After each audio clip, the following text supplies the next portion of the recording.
5/5 का poster release कर दिया गया है न्यू सॉन्ग को लेकर। कौन सा सॉन्ग है, किस चैनल पर रिलीज किया जाएगा, मैं आप लोग को इस वीडियो के माध्यम से सब कुछ आगे बताएंगे। उससे पहले अगर आप लोग मेरे चैनल पर नए हैं और 5/5 को सच्चे वाला फैंस हैं तो इस वीडियो को दिल से लाइक करके चैनल को सब्सक्राइब जरूर करें। तो आइए बिना समय लेते हुए इस वीडियो को स्टार्ट कर देते हैं। सबसे पहले मैं आप लोग को बता दूं कि जो 5/5 का 22 तारीख को सॉन्ग आ रहा है उस सॉन्ग का बोल है तू हमार देख। इस सॉन्ग को गाए हैं 5/5 और शिल्पी राजेश, ड्यूट सॉन्ग है जो काफी बवाल का सॉन्ग है। और इस सॉन्ग को लिखे हैं सत्यवीर सिंह। और म्यूजिक की बात की जाए तो इस सॉन्ग में म्यूजिक दिए हैं रोशन रोक जो काफी बवाल का म्यूजिक देते रहते हैं। और आप लोग को बता दूं कि इस सॉन्ग में जो मॉडल दिखाई देने वाली है उनका नाम है सौम्या पंड, जो कि बड़े बड़े सिंगरों के साथ काम कर चुके हैं।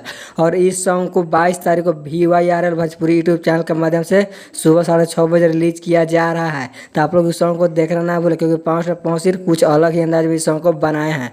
तो आप लोग को क्या कुछ लगता है कि 5/5 का इस सॉन्ग को जल्द आना चाहिए नहीं आना चाहिए, इस कमेंट के माध्यम से अपनी राय सुझाव जरूर दें। और अभी तक मेरे चैनल को सब्सक्राइब नहीं किया तो सब्सक्राइब कर लें। तो मिलते हैं नेक्स्ट वीडियो में।